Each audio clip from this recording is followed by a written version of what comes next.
रमजान का महीना आता है और दुनिया भर में करोड़ों मुसलमान रोजा रखते हैं। पर क्या ये सिर्फ सुबह से शाम तक भूखे प्यासे रहना है? नहीं, इसके पीछे एक बहुत गहरा मकसद छिपा है और आज हम उसी को समझने की कोशिश करेंगे। तो सवाल यही उठता है कि आखिर मुसलमान रोजा रखते क्यों हैं? क्या ये बस एक रस्म है जो सालों से चली आ रही है, या इसका कोई इससे भी बड़ा कोई गहरा मतलब है? तो चलिए इस सफर की शुरुआत करते हैं। और सबसे पहले ये समझना बहुत जरूरी है कि आखिर ये रोजा है क्या चीज। इसकी एकदम बेसिक बात को समझते हैं। रोजा, जिसे अरबी में सौम भी कहा जाता है, वो इस्लाम में इबादत का मतलब पूजा का एक तरीका है। सीधा सा मतलब है, रमजान के महीने में सूरज निकलने से लेकर सूरज डूबने तक कुछ भी खाना पीना नहीं है। और हाँ, सिर्फ खाना पीना नहीं, गलत कामों से भी दूर रहना है। लेकिन ये तो बस शुरुआत है, कहानी इससे कहीं ज्यादा गहरी है। देखिए, रोजा कोई मामूली रस्म नहीं है, ये तो इस्लाम की नींव का एक बहुत बहुत जरूरी हिस्सा है। मतलब इसे मजहब के सबसे मजबूत पिलर्स में से एक माना जाता है। इस्लाम के 5 स्तंभ हैं, 5 पिलर्स। इनमें ईमान है, नमाज है, ज़कात यानी चैरिटी है, हज है, और उन्हीं के साथ है सौम यानी रोजा। तो इसका मतलब क्या हुआ?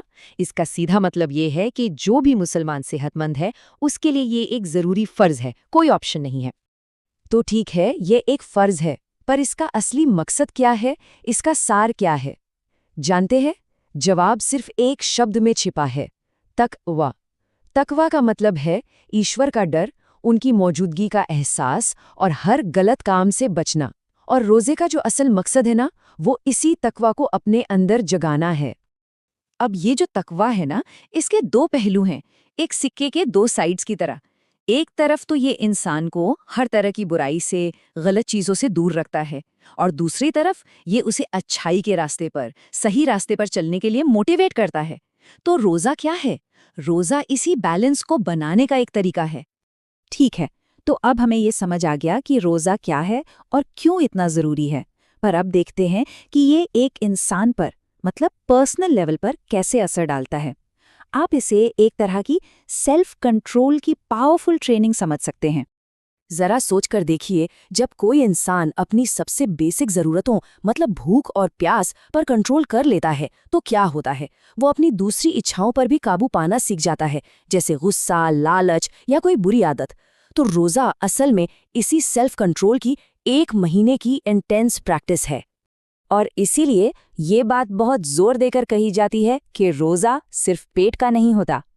अगर कोई रोजे में है लेकिन झूठ बोल रहा है, झगड़ा कर रहा है या किसी का दिल दुखा रहा है, तो उसकी इबादत, उसकी पूजा अधूरी है। क्योंकि असल मकसद तो एक बेहतर इंसान बनना है ना? तो अभी तक हमने बात की पर्सनल और स्पिरिचुअल लेवल की, लेकिन रुकिए, रोजे का एक बहुत बड़ा सोशल और ह्यूमन एंगल भी है। चलिए उसे समझते हैं। सोचिए, जब कोई इंसान खुद दिन भर भूखा रहता है, प्यासा रहता है, तो उसे पहली बार शायद ये एहसास होता है कि उन गरीबों पर क्या बीतती होगी जिन्हें रोज खाना नहीं मिलता। ये सिर्फ किताबी बात नहीं रह जाती, ये एक पर्सनल एक्सपीरियंस बन जाता है, और इसी तजुर्बे से दिल में हमदर्दी पैदा होती है। और ये जो हमदर्दी है ना, ये सिर्फ एक फीलिंग बनकर नहीं रह जाती, ये एक्शन में बदलती है। यही वजह है कि रमज़ान के महीने में ज़कात और सदका यानी दान पुण्य के काम बहुत बढ़ जाते हैं। इसका मकसद क्या है? समाज में बराबरी आए, लोगों में भाईचारा बढ़े। अब चलते हैं इसके सबसे गहरे पहलू की तरफ, रूहानी पहलू। रमज़ान के महीने को ना एक तरह से स्पिरिचुअल प्योरिफिकेशन मतलब रूह की सफाई का एक बहुत खास टाइम माना जाता है। इस महीने में लोग ज्यादा नमाजें पढ़ते हैं, कुरान पढ़ते हैं और अपनी गलतियों के लिए माफ़ी मांगते हैं। ऐसी मान्यता है कि ये रहमत मतलब ईश्वर की कृपा और बरकत यानी खुशहाली का महीना होता है। ये एक तरह का स्पिरिचुअल रीसेट बटन है। तो अब तक की बातों से एक चीज तो बिल्कुल साफ है, रोजा सिर्फ भूखे रहने का नाम नहीं है। ये तो एक कंप्लीट प्रैक्टिस है जो जिंदगी के हर हिस्से को टच करती है। कहा जाता है कि रोजा सिर्फ पेट का नहीं होता।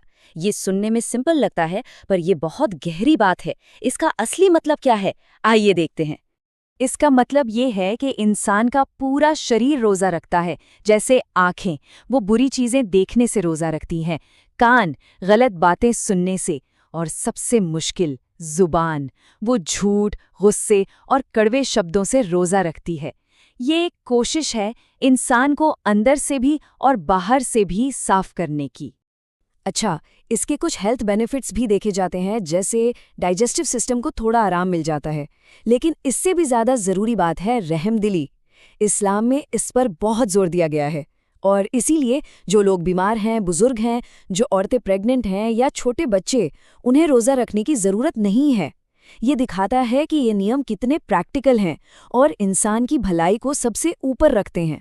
तो आखिर में हम कह सकते हैं कि ये एक संपूर्ण आध्यात्मिक, नैतिक और सामाजिक अभ्यास है।